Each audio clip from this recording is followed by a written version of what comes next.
Thank you everybody for being here tonight. My name is Alex Temblador. I'm the founder and moderator of LitTalk. This is a DFW author panel series. So at least 3 times a year, most likely 4, I invite DFW-based authors only, or writers, on this panel, and we talk about creative writing. I wanted to create a space where other people who want to be writers, who are writers, who want to talk literary or books or whatever it may be, get together and hear chats and discussions, because there's always like a place to see a poetry reading, but not always for people who write other things here in Dallas. And I want you to have a chance to ask DFW-based authors who are killing it questions too.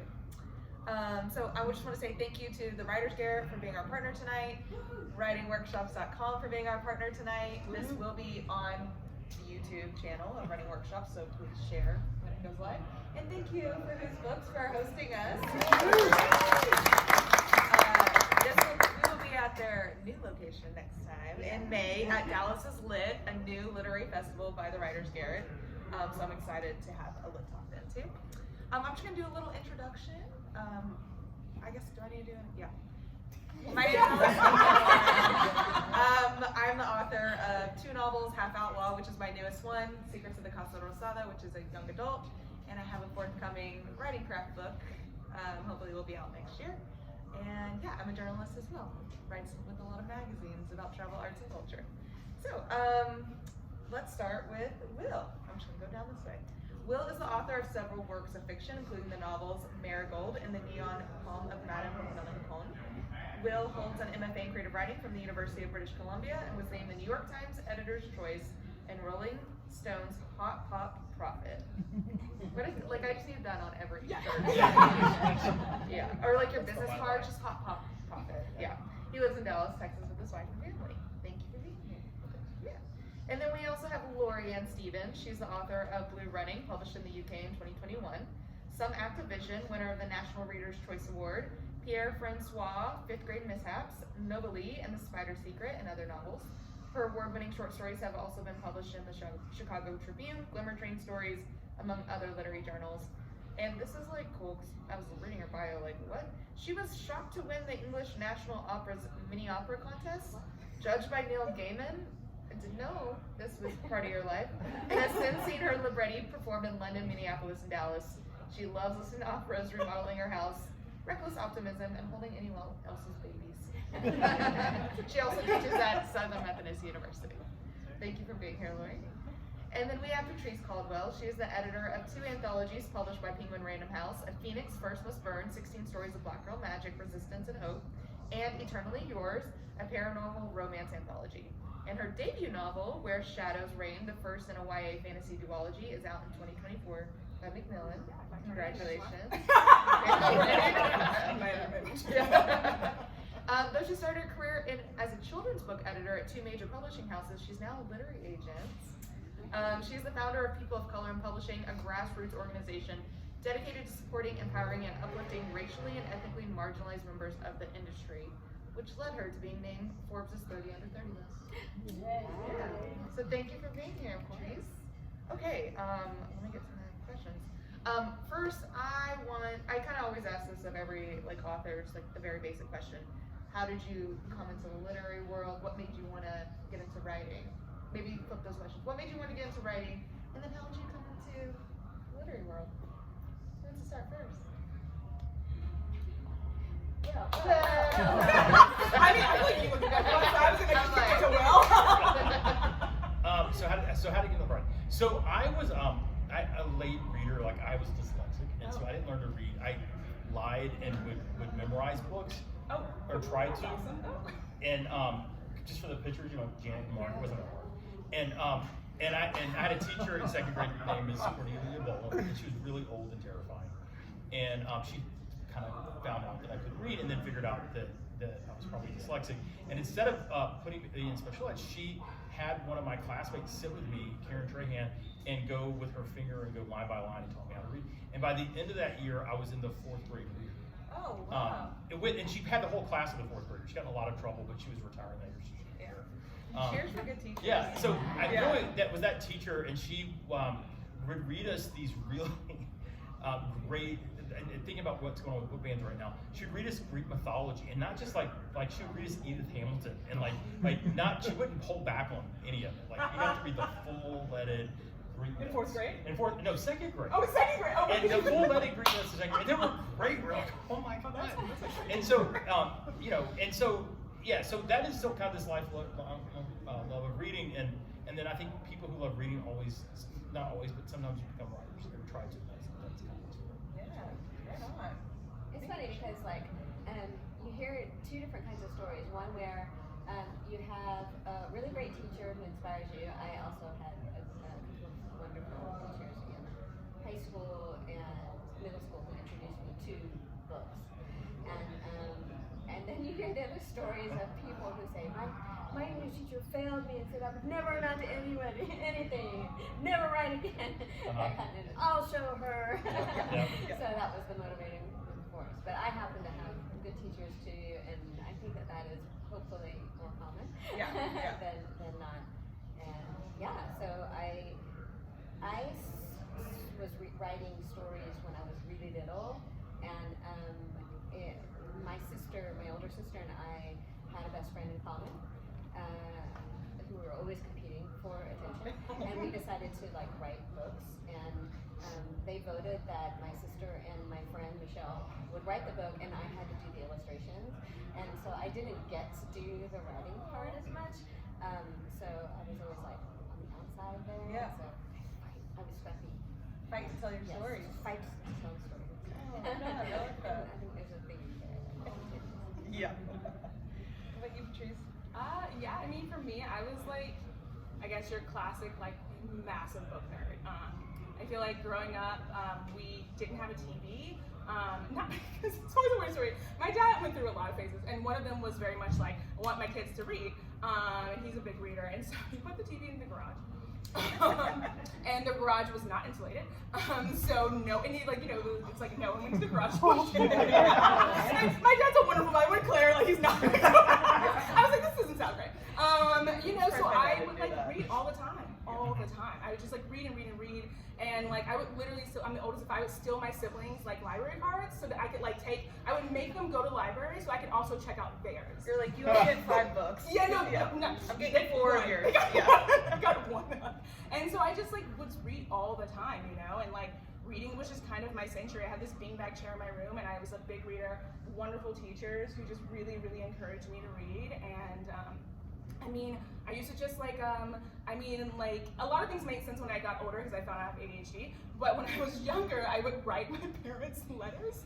Anytime I got upset, I would write them a letter because and so I just honestly started I would slip the letters under their door. And they would probably be oh my god, here she goes again. But so I just started creating my own worlds. I would kind of read stories and be oh, what if it was like this, or what if it was like this? And I feel for me, I came up in I guess you'd call it the heyday of teen literature was and so that's kind of what happened. I just started creating my own stories, and then kind of was I'm just gonna do this. And I think it's kind of the beautiful thing about having a supportive family and environment where you feel you can do this thing that as I got older I realized not a lot of people are authors, But for me it was never a thing that I couldn't do. I just had to figure out how to do it, I hope your parents saved all those letters. I would I never listened.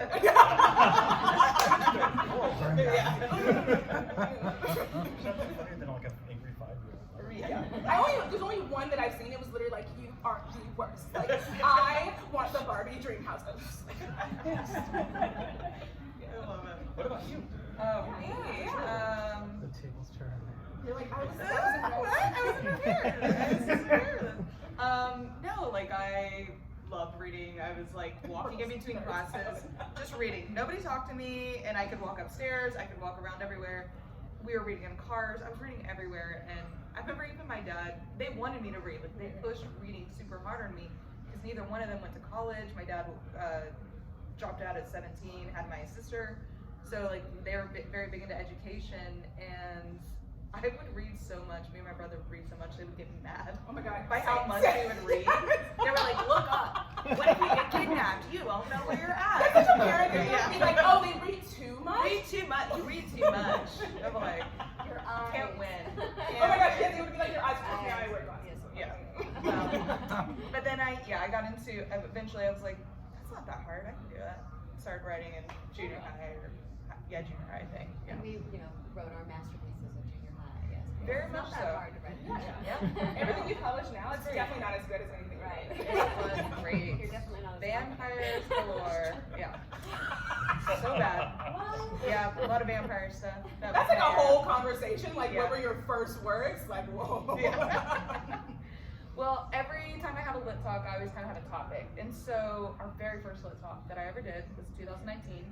We were at the Writers Guild, and Kathleen Kent was on the panel, and she said this great line. I never have gotten it out of my head. Creative fire feeds on risk. And I kind of wanted to change that for tonight's topic and talk about creative writing feeds on risk. So what do you think it means to take risk in creative writing, and how has that, or can it help with the writing process? So I guess for me, I think it's interesting. I think when people think of taking a risk, I guess it's kind of like, you like dive in there and do it. But for me, I guess it kind of meant like trusting what I was doing. I think we often tell people, it's kind of like this thing of like, try out something, and if it doesn't work out, you kind of need to start over. Like, don't just be like stuck on something. And the book that I have publishing next year, I've been working on since 20, anyway, it's been like it's been several years, and I feel like for me, it's kind of interesting, like I think back of it in terms of like, I feel like I'm writing the story I'm now supposed to be writing. I'm sure you guys have that experience, but it's like kind of that moment where I was like, I'm gonna trust myself. Like there were a lot of different moments where people were like, like, you should do this, or this, and this. And I feel like at first I think everyone goes through that. Like my first things I ever wrote were things that I like sent to a billion people, got like so much critique, and was like, yeah, whatever changes you want, yeah, I'll make those changes, Like everyone was like, get some beta readers and critique partners. I was like, anything, I'll change, But finally I got to the point where I was like, this feels kind of like, but I kind of got to the point where I was like, yeah, maybe this is risky, going with what I feel like in my gut, but also like, isn't being a writer risky? I mean, these are literally careers that people, it's like it's a hard process to get here, So it's kind of just like, sometimes you really have to trust your own gut, and that can be a risk, but it's worth it. I love that. I think that, so I was thinking about risk on the way over here, and for me, risk, you can't have risk if you don't have fear. Like, to take a risk means that you're like facing a fear, sort of like being brave. You're not really brave unless you have something to be afraid of. Yeah. And so, and I think that like one of my early creative writing teachers told us in like one of my first graduate short story writing classes, like, if you're not afraid, you're not doing it right. Like you haven't landed on the right story, or you haven't. You need to start over again. Kind of like pushing yourself out of your comfort zone. Yes, out of your comfort zone, and Tell a story you're afraid to tell. That's right. Yeah. And a lot of times when we're taking risks and being afraid, we're actually wading into new territory that we haven't explored on paper before, and that's scary in itself, right? Like new territory, like, will I do it right? Will people understand it? Will it make any sense? That kind of thing. And when you're taking a risk, you have to just forget all about that. Like, will people like it? Will it make sense? Doesn't matter. Just just do. Just go forth. Yeah. Absolutely. So risk for me. Yeah, I think all these things are kind of the same experience. I think we all have that. But I think what's interesting to me about taking risk as a writer is it's always there, because I think it's the only job where literally if you do it right, someone's gonna write a nasty letter about you in a major publication. Man, see your first bad review. Yeah. Or even good reviews. Did they? It's the worst when you get a major good review and you're like, is this nice? Was it? You're like, oh, it looks positive. You have to call your editor, like, was that positive? Anything is positive. Any publication is I feel positive. that was a little I don't know. But it's a really weird feeling. Like nobody else, there are very few jobs. I mean, there are in entertainment, those people live with that all the time. But writers are just kind of normal people, like for the most part. Yeah, or We're not massive Nobody's like, celebrities. like saying that's an author. when they're walking on the Yeah, I street. mean, they're introverted people. Let's say that. We can make it. And some of them are. But it's weird, I think, to be thought about for me and for things to be written about when and part of where my whole thing comes from, and this is a diagnosis I saw, and I think everybody has it. They're right, probably. But it's compulsive daydreaming. When I read the diagnosis for that, it's pathological daydreaming, and I'm like, that's the description. It's a thing, and it's literally they're describing a writer. I'm like, oh, that's a pathology. Like that's not really a gift. No, anyway. Inability to focus, Yeah. not actually. Like the fact you think of imaginary worlds to the point where you neglect other things is like that's basically what it is, and that's basically writing a novel. Like you neglect your health, you neglect all these things. You also start talking to your characters. You I talk- put on my joke I do now is I put on my headphones when I walk, so that it looks like I'm having a conversation. Oh, yeah, that is not mentally well. No, it's My not. wife said you're doing it, and I'm like, doing what? Your mouth's moving, and nobody's around Oh you. my God, how else do you run through the story, right? I knew an author who said that she has every one of her characters go through therapy. Like, I have heard this. legitimately therapy. Yeah. So she works it out with a therapist? Yes. As Oh a no, wait, no, therapist? real therapist. Yeah, I think Okay, that she might be- actually has That's- to go through like a type of therapy. That's pathological. That's Yeah. yeah. That's, But anyway, so So you want to be a writer? Yeah. So from that perspective, I think it's risky because like you're putting yourself ultimately through a machine of capitalism, like the publishing industry, that is not real. Like really, art is a gift, you know, that you're meant to give to the world. And when you have to run it through capitalism and sell it, I think it damages the artist itself. oh, it totally changes the way people. Yeah. look at it. I mean, and not to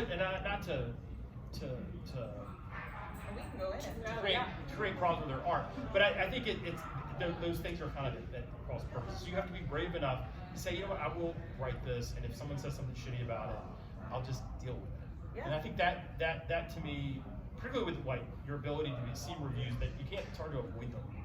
I think that's where I have a lot of criticism. But also, I think that's where some people, like honestly, it's like you kind of realize you're not cut out for writing. In some ways, I know people who have gotten their first and then have like really like gone online and been like, you're not really supposed to do that. To be like tag the person and be like, well, you know, F you, and it's like, You're not supposed to do that. I mean, I definitely have like, you know, to the mirror, like had a whole conversation where I've been like, yo, you know what, like, you know, and I've been like, okay, I'm gonna go, like, thanks. Well, kind of speaking of like risks, even more so. There's one thing that my literary agent is a little nervous with me on. She's always like, Alex, you started in YA, now you're going to adult. Maybe now you're nonfiction, and your other one we're touched on is adult, and maybe like I'll do something else. And Lori, you've kind of done this.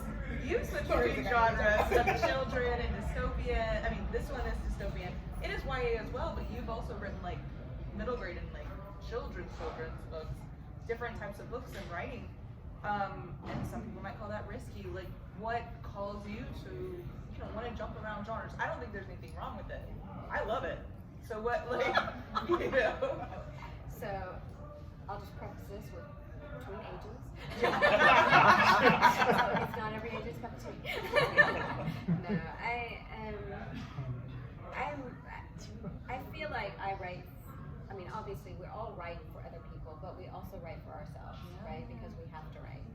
And I just really firmly believe that you write for whatever's calling you. And so I started off with literary fiction because I was a graduate student in a literary program, right? And then so I did that, and then after that, I sort of like moved where I felt I was called to write with YA and then some middle grade, and this is actually marketed as, strangely enough, a thriller in the adult category in England. And but there, the publishing is different. It's so different. It's really weird. They can place in two different categories, and there's no problem with that. So we have a lot of those here where it's like it's like too old for us, or it's too young. It's very interesting. Like there's So they have it on like two different shelves. I have to give a shout out to my publisher, my little publisher in England. They just won today the new publisher of like I don't know the year or something. Oh, yeah, awesome. it's amazing. They're like independent. And That's cool that you're with it too. Yeah. What's your publisher's name? It's Moonflower Books. Okay. Moonflower Books. And how'd you find them? A friend of mine recommended them. A friend of mine in France recommended them in England, and I had met them years earlier at a little writers retreat before the press started, and so she contacted them, and I sent my manuscript to them, and afterwards they told me, oh God, a friend wants me to look at them. Best friend. It might be horrible. What do we say? But fortunately, they really love it. Well, Patrice, I'm interested in the fact that your first 2 books, you were an editor of 2 anthologies. Yeah. I mean, I know you have a book coming out, which I'm very excited about, but what is kind of like the process of like gathering all these stories from other people? Yeah. Because they're all short stories, correct? Yeah, they're also, so it was interesting. The novels was what happened first, and talking about being community, that was when I ended up switching agents because they were like, we really want that novel. But I was an editor, I was a children's book editor, and things are ready when they're ready, and the novel just like wasn't ready, and I had this idea, and I was like, man, what if you could just like get together all these writers, and I feel like there were a lot of conversations happening around the time about like, all these like new like fantasy writers, and there were a lot of Black women authors who were like who were just beginning to publish and like hitting all these lists, and I basically was just like, man, like what if I like got them all together and we kind of knew each other, and I think it's like the fearlessness where I was kind of like, yeah, why not, like whatever, and I think I just approached it as an editor. It was like, do you want to do it? And I was kind of like, or people's books that I had read, I think it was having an editor's mindset of like, your book is like a book in verse that's contemporary, but in this weird way, like I feel like on like page 30, you talk about this, and I kind of would love to see that as like a fantasy short story. So there was a lot of that, and it was a lot of people just being like, yeah, actually, weirdly, I've actually been thinking about that. And I was like, okay, and so that's kind of what happened. It came together in this really magical way. I mean, speaking of reviews, it got like off the chart, amazing reviews, and I think it was like awful. I was like, no, really strong reviews, and I feel like it was a really, it was a really cool process, and I think it was a lot of like work, but it didn't feel like it was, again, I was an editor at the time, so it was kind of like what I did normally, but then it came out right as the pandemic hit, so that was the very hard thing. Is it honestly like crushed me as a writer. Like, because I feel like it was like this thing where I was very excited, and then it was just like, bam. I was like, all the things you're thinking, you're like, oh, I'm gonna go do events, I'm gonna like do this, obviously people were not concerned about it. And so I feel like that was really hard. So I feel like my second book, it took me a really long time. So when my publisher kind of was like, do you want to do something else? Like when the conversation came up, I was like, I felt like I needed to do something that would just bring back my love of writing. So Eternally Yours is Paranormal Romance, and when I was younger, I was obsessed with Paranormal Romance. And I was like, surely this will never get published, because especially at the time, I feel like a lot of publishers are very wary of that. And then they were like, yeah, we love that idea. And I had just pitched it with them because I already had a relationship with them. So then they were like, so like, where is it? And I was like, shit. So then I had to kind of start like, reaching out to people being like, hey, do you want to do this? Because I kind of told them that I thought you would want to do this, and now I actually need you to say yes. But it was like, that was a harder process, and I feel like by that point, I was like, wasn't an editor anymore, so it was just like, it was a lot. I was like, wow, this is a lot harder to coordinate all these different people, and I love the experience. I feel like, I always say this, I don't know if I would do another one because of how much work it is to like coordinate between so many different people, and like, I feel like we would like be like, okay, it's gonna publish it, and then it got to a point where my publisher was like, it has to come out now. But it was like so hard to get different people's stories, I think the pandemic, understandably affected a lot of people, and a lot of people like, some people who were like really into writing, it just wasn't a priority as much anymore in their lives, So like, it was definitely a challenge, but I also loved it because I think you mentioned this is like one of the coolest things is being able to give your younger self a story, and to be like, wow, these are all books that like, I wish I had every single one of these stories growing up, and it's like, that's so great to hear from readers, who are just like, yeah, so I feel like that's kind of how it is, but it was really just like reaching out to people and like, putting together. I think that's how a lot of like collections kind of happen. It's just kind of like central theme, and then figuring out like who's gonna kind of fit into that theme, and like getting people to write the stories. Well, thank you for sharing that, because I don't think people always know that that's also a way to kind of be coming off and like get your foot in the door as a writer. So I definitely feel like it's a hard. I feel like you have to. I feel like you have to be a really organized person if you're gonna do that. But yeah, it's a really different. I mean, it was worth it. I just realized once you were talking that all of our books are pandemic books. They all were released. Pandemic books. Pandemic babies. We all have Give it a cutesy name. There's definitely like a bonding right around it. Yeah. When you publish them. In about 30 years from now, they'll have like conference panels with us. Just that's it. With the Like, PTSD pandemic authors. Quick survey with the group though. Like, did you see those articles? Because I was like, I've got all this time now when you're locked at home. I'm like, this is great. Like, and there are these articles. You don't have to write a novel during lockdown. What do you do? Like, what else are you gonna do? How did you react to the lockdown? Writing. I read a whole other book. Other book. Yeah. But you know, it's funny because I read another article where, I think maybe it was the same one where don't feel guilty if you're not writing because you're depressed. Yeah. Oh wow. And I'm like, well, that's okay too, but I will. Yeah. I was depressed, but I still. I know what to say. Sometimes like honest denial. Like, that's how I dealt with it. it. Like feeling like denial. And there were parts of my book that I read after I was in the revising process, and I was like, this is a little dark. Maybe I should try this. There's gonna be people who analyze our literature. Right. It's not our job. 20 years. It'll be exciting, right? Well, it's so interesting also meeting you, but then also like looking into what your characters of your books are. They're frat boys, lawyers, businessmen, who are probably also in frats. And they experience magic in different ways, and they get into very like crazy, wild, risky hijinks things in their lives. Why do you want to put your characters through all that? Like, what is it about putting these guys who are like seemingly straight-laced dudes into the most wildest situations? Well, yeah. So that's a really good question. So I'll quick story. So I was in a fraternity. I did not really like a little neurodivergent. I don't really quite understand social situations all the time. And when I pledged, I thought when people joke back at you, you could joke back at them. And so when they were hazing me, I would just haze back, and that was not a good point. And so I got taken out into the woods in North Louisiana, blindfolded, and they beat the shit out of me. Oh, wow, that's not Were you And in yeah, Shreveport, and completely beat the shit out of me, and then dumped me off of my dorm. And then they called me. They said, "You come clean up the house." I'm like, "I fucking quit. I'm not doing this." And like, I'm not cleaning up any house. Yeah, Like, you know what you did? Yeah. And so they're like, "You can't quit. You're blackballed." I'm like, "Well, whatever you want to call it." So anyway, that experience to me, like, that impacted the kind of way I looked at the way a lot of like men's experience, kind of toxic masculinity. Yeah. Call that.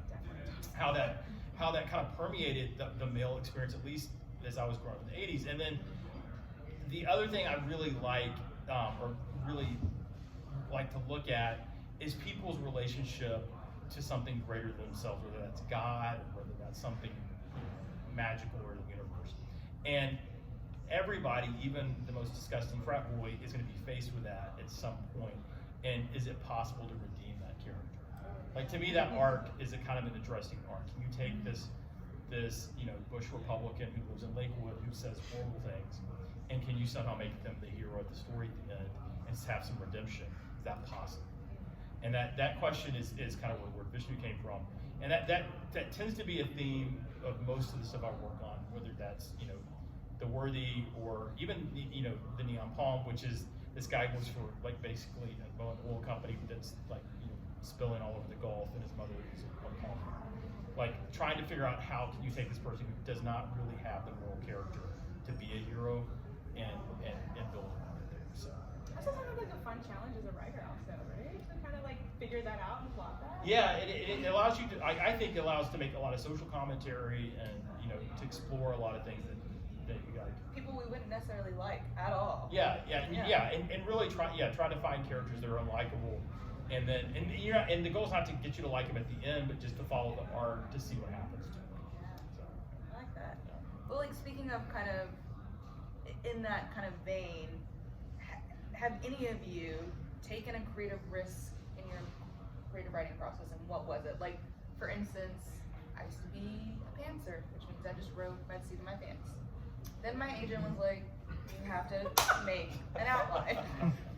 That was a little risk, a little change up in my format, and now I'm writing a story, like writing a novel with 15 different perspectives in third and first. Maybe second, we don't know. We'll find out. In a genre I don't write in. So, is there any examples of that you've done in your creative writing works? Whether it's short stories, novels, anything. For sure. Like, I mean, I wrote, obviously, like, I was into creative writing class in college, all that stuff, but I feel like for, like, you know, it was like I wrote a short story. The end. And then I wrote a novel that I was very much like, I had an idea, it was like linear, it was fine. Yeah. And then now it's 3 POVs. Like one of the POVs goes between the past and the present. I mean, it's honestly, it's awesome. I mean, I think and I've had a ton of fun writing it, but it's also been such a challenge, you know? And one of those things where like, I think everyone probably tells themselves this, like the next book, it's just gonna be from point A to point B. I'm sure it won't be. But I don't know, I think that's like the fun of it, right? I mean, I'm sure with you're like, you know, you're like, wow, you're having a lot of fun, and it's like, even on the days when it's not fun, you're like, well, I'm glad I'm pushing myself to do something different. And if it doesn't work, I take out half the chapters. Yeah. Yeah. I mean, that's that's my backup plan. Like, you know, I think you can always remove any chapter you want from a book and just throw it out the window. Yeah. That's happened with my first book. I like had a whole other set of chapters. Everyone was like, take all of those out. And I was like, I have half of I'm them surprised now. being able to listen to that kind of stuff. I feel like a lot of people would be like, go. I'd be like, no. They were like future chapters. They were like, all of those out now. That's my first book. It's published. So. Yeah. Yeah. So, some of the risks that I take pan out. They work in delightful and surprising ways, and others I think are just risks that I feel very strongly about, or decisions. I feel very strongly about, and the decision is very risky, but I make it. So like one that panned out was when I was like I had sort of writer's block, or maybe I was just procrastinating on a novel that I was writing, and so I just like decided. I saw the Neil Gaiman tweet saying enter this contest tonight, and so I was like, okay, I'm not gonna write. I'm just gonna enter this contest. So I had to come up with this idea. I had to write this opera scene, and it ended up winning. You just did like you saw the tweet That night. Yeah, that night. And you won the offer. Yeah, it like went through 3 rounds, and it's like the international round and everything, and so.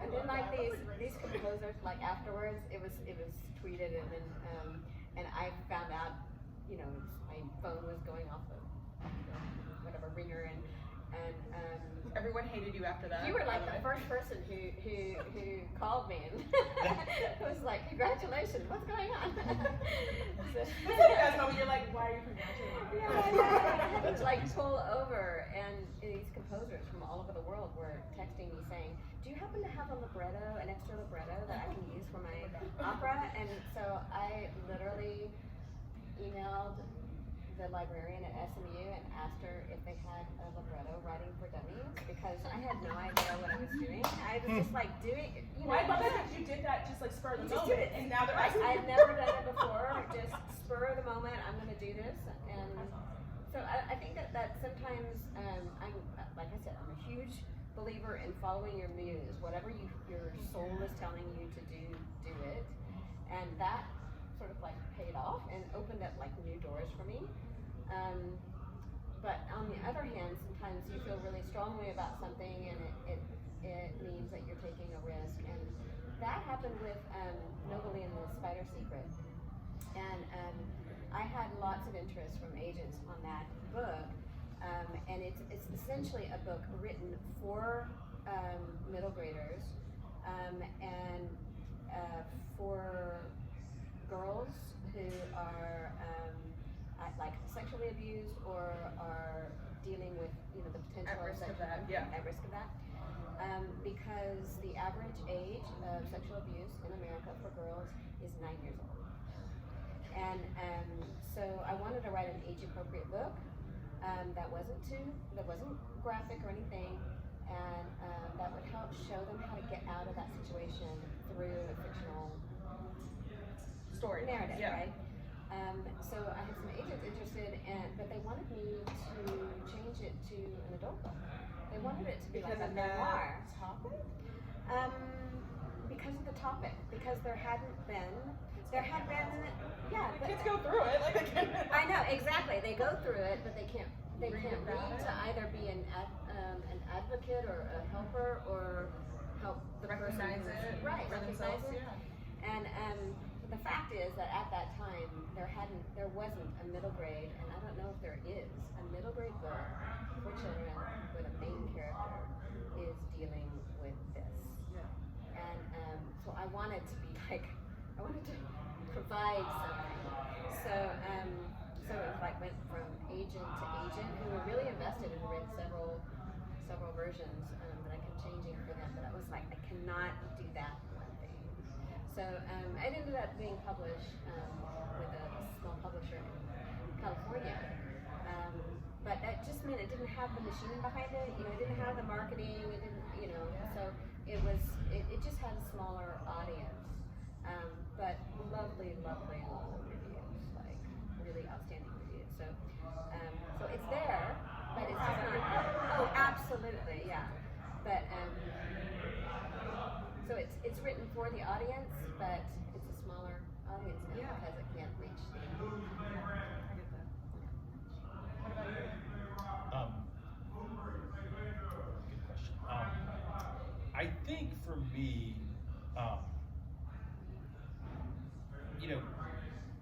I try to take input from both readers and from editors and from the marketplace.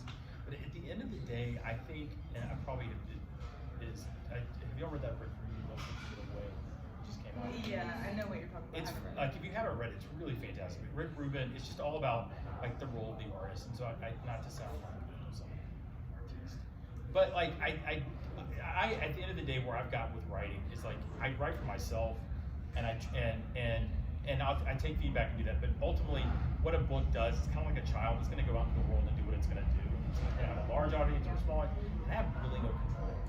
Yeah. That's the best thing you can do mindset-wise. Yeah, and so I really just write the book that I can write and that follow the muse, and then I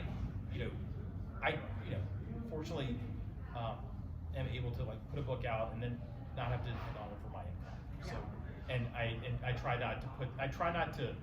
to support my books. I don't try to get my books to support me. That's kind of how I try to do it. So from that perspective, I'm very idiosyncratic in the way. And I love it. I always think of it had a big impact on me, like the Stephen King quote where he talks about how he moved his desk out of the center of the room. Because honestly, like I literally did that. And I feel like it was something where I realized like at a certain point when this came out, it was very much like, oh, I have to like, and then after that I was like, this is just like not worth the stress, you know? Like I love what I do, but I'm not gonna have it like be my life. I think this happened did this all happen to you after the pandemic? Or like I mean around this time, like in the last it's like few the world years, is burning. I don't have time for this. I'm starting to rethink some of this stuff. Yeah, definitely, I get that. Well, I want to open it up to the audience a bit. Does anybody have any questions for our? I mean, you have DFW-based authors talk about anything. It doesn't have to be about risk. You also have somebody who's also a literary agent. I have a question. Yes. So I love risk. I think risk is a really exciting thing. Part of the reason that risk is an exciting thing is the possibility of failure, right? So my question is there, can you speak of a time when you took a risk and it did not work out the way that you wanted it to? Because I think that's another thing that happens, especially with book events and talking with authors, is like, obviously we want to tell the story that says, I succeeded, here is my book. But there's a lot of time between the genesis and here you are as an author on an author panel, and especially in a context of this, and if we've got people listening via YouTube or watching via YouTube, like I think knowing that there are people out there who are people to emulate, but also, wow, I took a risk and whoo, that was a swing and a miss, might be an interesting. So I can jump in and say that I think probably most writers have books that we've written and they are shelved. Like they end up like not because they're like the next hidden bestseller that nobody knew. Right, they find you it on know. the shelf. Yeah, and that it really should have like found its way into the world. No, it really shouldn't. It belongs in the cupboard, right? So, so I feel like those are failures, and you really feel it hard because you invest so much time in it, and like you spend years and years writing a book, and then you try to fix it for another 2 years, and it still is not doing what it needs to do. But I think that is all worthwhile time. Like it's failure well spent, right? Yeah. Because it's learning. You're trying and failing, and you're learning something in the process. And I think that a lot of times we'll know that it's like a dead puppy. Oh, sorry, I shouldn't say that. Squirrel. I know that won't say that. I'm like, why did I say that? It's just, you know, it can't be revived, right? Yeah. And but we try. No, I would say honestly, I got the image. And yeah, so there's a point at which you've got to stop trying and you have to move on and just sort of take those lessons and then move on. And so yeah, I have a book that I returned to several times to try to make it work, and it didn't, and it made me sad because my husband loves that manuscript. It was like, you should take that out again and work on that. I'm like, no, sweetie, I did it. I tried. I'm done with it. I have one that's business kind of related. My second publisher asked me to do. So we're trying to sell my third novel, right? The one that I wrote during the pandemic, and they said. We showed it to them, they looked at it, said, will you do all these things to change it up? And I said, well, will you give me a contract? And they said, no. And I was like, well, I'm not making any changes unless you give me that contract, because you know I can make the changes. And anyway, long story, we go back and forth, and I decide, tell my agent, like, let's get out of this. Like, I don't know if that was the right or the wrong choice. Like we still haven't sold that book, and it's been like we actually almost sold it right away on the submission process. I mean, like within 2 days, but it didn't happen, and now I'm still waiting to see if I sell that book. And if I don't sell that book, which is a real possibility, we're getting kind of at a point where it could be. That sucks. Like, and I didn't shelve it because I didn't choose to shelve it, but I don't know if I had stayed on with that publisher, would that have been the right choice? Probably wouldn't have gotten a good deal. Even if I did get a good deal, I wasn't guaranteed that. There's all these questions, and I think I'm getting nervous. Was that the right decision or not the right decision? I don't know. I do. Well, no. You know what? I do know. It was the right decision. It would have been. I would have been really mad staying. Never look back. I never look back. I would have been mad staying in a situation that didn't feel right to me. However, I had to make a decision where knowing full well I might have just been creating a huge failure for my fiction career. I don't now have to write a whole nother book, send it on submission. How long is that going to take me? You know, all these other things. So it's really hard. I mean, honestly, because I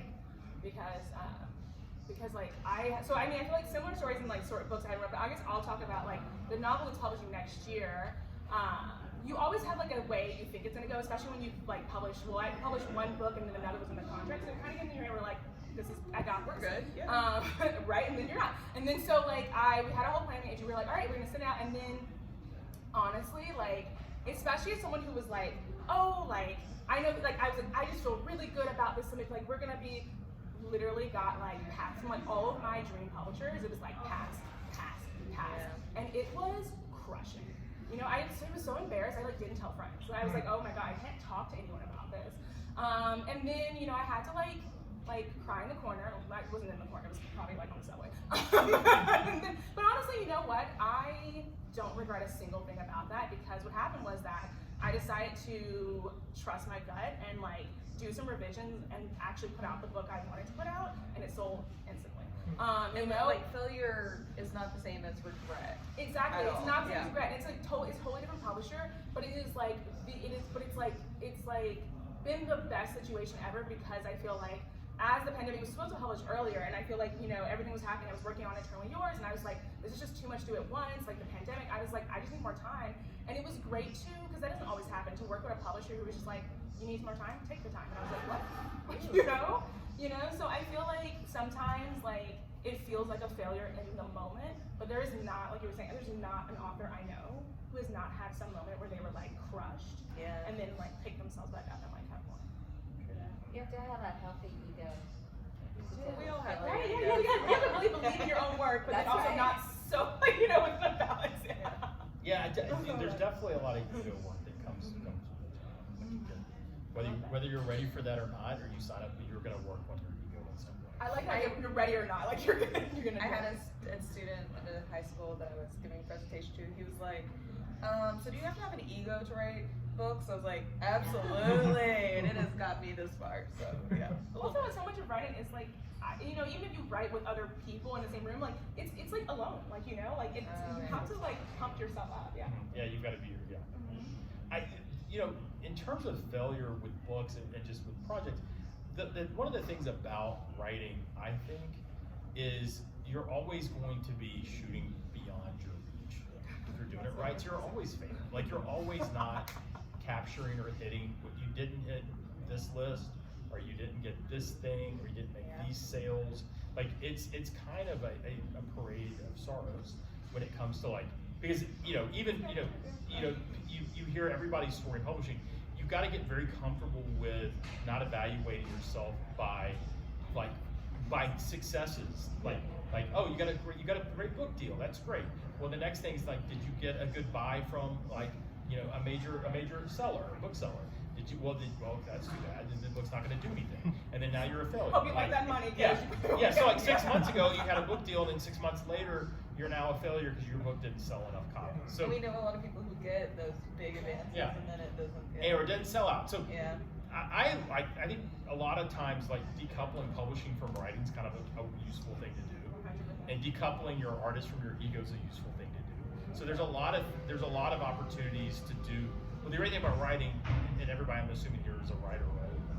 It's here. You have it's such a great path to do. Like George Saunders, I don't know if you've ever read any of his work.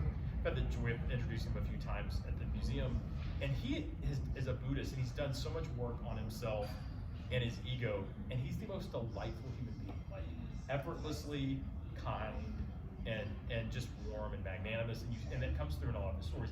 And that didn't happen by accident. It happened through a lot of failure and a lot, or what we call failure, and him having to wrestle with his own ego and the publishing business. He was somebody who it was so hard on himself, he would only allow himself to write short stories. I don't think he wrote his first novel until he was in his 60s. I know a lot of people like that who are really, You know, what you're saying is interesting because it's like the bar for success always moves up. Like, I realized this when I went to a retreat with lots of different writers, and I had just published my first book, and it was with a small Austin press, and that was all, you know, that's what I had.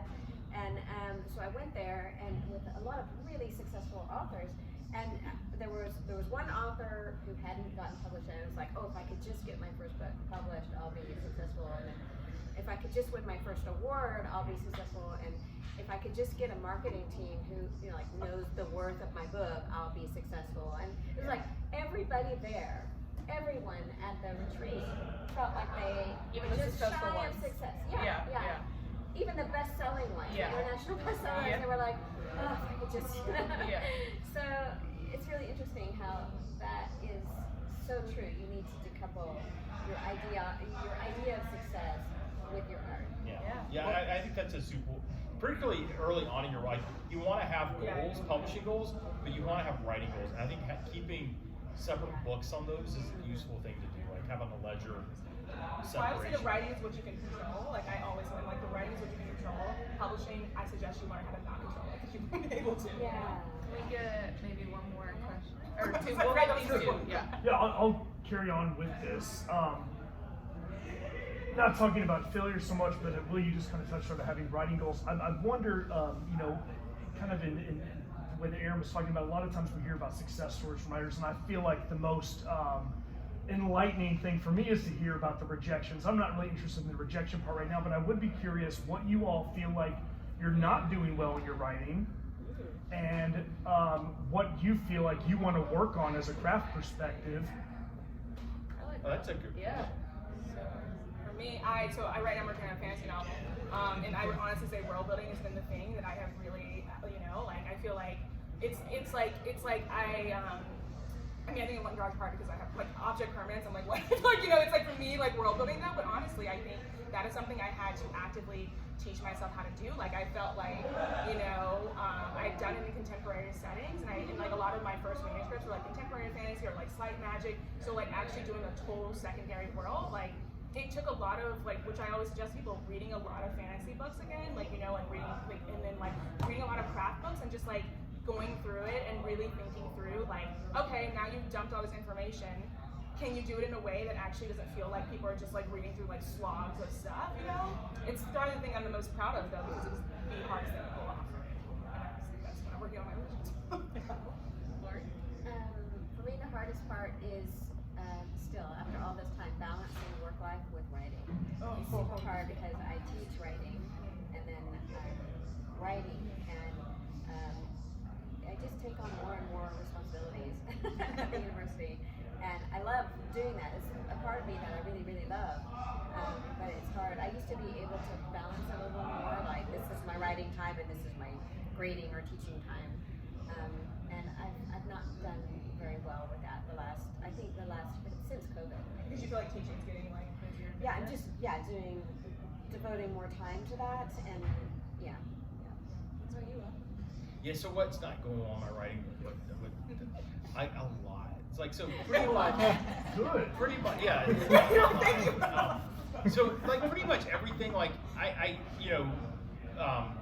they're just, I don't feel like I can get to a good place until at least the 7th draft. And then by the time I get to the 7th draft, I don't want to talk about it or think about it anymore. And so, I hate it. And so I get very bipolar with the writing at times, which I don't think is very useful. Like, I wish I was a little bit more like surgical about it. And then I really don't want to take anybody's notes. Honestly, sometimes people give you bad notes. You don't know that I stuff. don't like that. I just don't. I'm like, you can write your own book. I'll do this. No writing. I'm petty and childish when it comes to taking feedback. And just if I'm being honest. I mean, and then I wish I was better at that. And I think that would improve my books probably. But and then plot's really hard for me. I think I'm a pantser. Yeah. And then I've read so many craft books on plot, and then I can't seem to apply it. Man, outline changed my world. I was awful at plot, so I did outline, and I didn't want to do it, and now I'm like, Yeah, I'm that person who like I outline on Excel. Like I literally have a whole, but I didn't used to be. I used to like just like write. Oh yeah. But then I think what it honestly was about time. Like I think it's time, and like I was like, it's like I was just it was just getting harder and harder to find the time. So I had to make sure that when I sat down and write, I wasn't rewriting over and over. Yeah, my agent was always like, your plot's not it. Like, these are like characters, love the premise. You can fix it. Yeah. Yeah. For me, I'm learning the thing I don't do well in, and this is why I'm writing this novel right now. Telling happy stories. So finding joy. Is it a happy novel though? Yes. Okay. I think it will be. You It want it will to have be a love happy. story in it. It will have hope. I want to bring out more hope. I write like hard things in my literary. It's like, all right, Alex, like, you're gonna put some of that deep, gut-wrenching, emotional stuff. I'm like, I'm gonna try not to. So I'm gonna learn how to work on tone and like my whole goal is like, do I have enough hope and joy in this scene? Like something, like, but where it's good, like where it's still a good story. I want to find that balance. And I love that you're challenging yourself through your writing. Like you're like trying to challenge your own self. Well, also, I can't write another one of these. Oh, that's I can't do it. I will not come out of the hole if I do it again. I can't. No. But last question. Sure. So I'm fairly new to Dallas, and I'm curious about what you feel like, what kind of support you all have as writers here, or don't have, what you feel might be needed in our. Good question. Yeah, the writer's gears over here, like, yeah. Here. So I'll start. Yeah. Because I know right away. So I live in North Dallas. I live in Richardson, and it's like a desert for literature. We don't have any independent bookstores except for a little tiny half-price book. That's it. And we don't really have. I mean, I know that the library has something, but it's like it's not. It's not a literary community at all. It makes me so sad. And so I've always wanted like Writer's Guild or come up north, like come up our way. Like, you know, places. Like Yeah, this, yeah. It's like Denton and then down here, and there's nothing in between. That's right. It took me over an hour to get here from Richardson. So it's like I want to have something like this in Richardson because I know that there are a lot of writers who live in Richardson and Plano, and you know who are doing wonderful things. You're there, okay? Yeah. So yeah, that's what we need. We need life, a sort of rebirth that Dallas has had. I think that can be the problem with Dallas is that we're so widespread Oh out my that gosh, it can be it's so hard, one, to just create it in one place, much less all the places. Right. I feel like I've been here for a while, like since '93, and I've actually found my way into writing through the Writers Guild, actually, with the and through SMU. But like I think what Blake's doing with the Writers Workshop, I think that to me, getting into a workshop type of situation is probably the most useful thing to do, because you like, and I was just talking to John about this before the panel, is like you will find and meet people you have nothing else in common with. Like I still meet with the writers I met at SMU from 25 years ago. I have nothing, a bunch of Holland Park people, I have nothing in common with them other than writing. I love them to death, but we're like so divergent in all we're interested in things. And but we have writing in common, and that's been enough. Like people don't stay friends with people for 25 years, like usually. Like you cycle through friends every 8 years, sociologist. But you get involved in like writing workshops and classes, and you'll meet groups of people, and have a group of people that you get feedback from, and you talk about this stuff with, and you'll do it. From that group that came out of that SMU writing class in the Writers Guild, there were 7 of us, and 5 of us were published by major publishers. So I attribute that from like everybody being really supportive. Like it's not about like tearing people down. You're like beta reading for each other. And yeah, stuff. and you're not like you're not being a jerk about it. Like there are some writing like critique groups in DFW that are kind of known for like being really hard on you, so you can build a tough skin. I would avoid that because I think that little Dr. Seuss character that knits your stories together does not like that. Yeah. And Avoid those toxic groups. Yeah, avoid a toxic group, but find a good group, and I think that's key. I was kind of in a toxic, non-helpful. Yeah, you gotta Well, I get think those. also you unfortunately realize, which I did, like sometimes people like are just like don't want to see you succeed in this way. That's like, why are we in a writing group? And, you know, I learned like the hard way. You can't just like join a writing group and be like, okay, like here are the things. Like sometimes people like I feel like will give you critique and you like later be like I gave you very positive, helpful stuff. Like what was this? You know?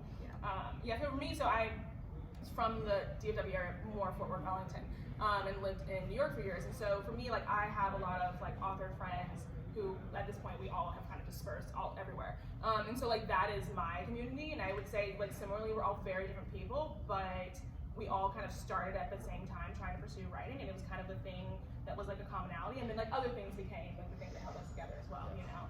But I feel like listening to you, it's great to hear, because I feel like that's something that I'm definitely looking for, is like trying to get to know like more of like the Dallas writers community.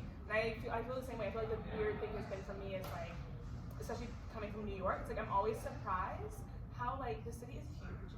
Everything's so spread out. Even though I'm like, to me, I'm like, oh, like everyone drives, wouldn't it be? It's not. No. Yeah. Well, and like, I mean, I kind of ended up, because I created LitTalk to bring writers together. We've seen since the pandemic, like less people are coming out to events, artistic events, creative writing events.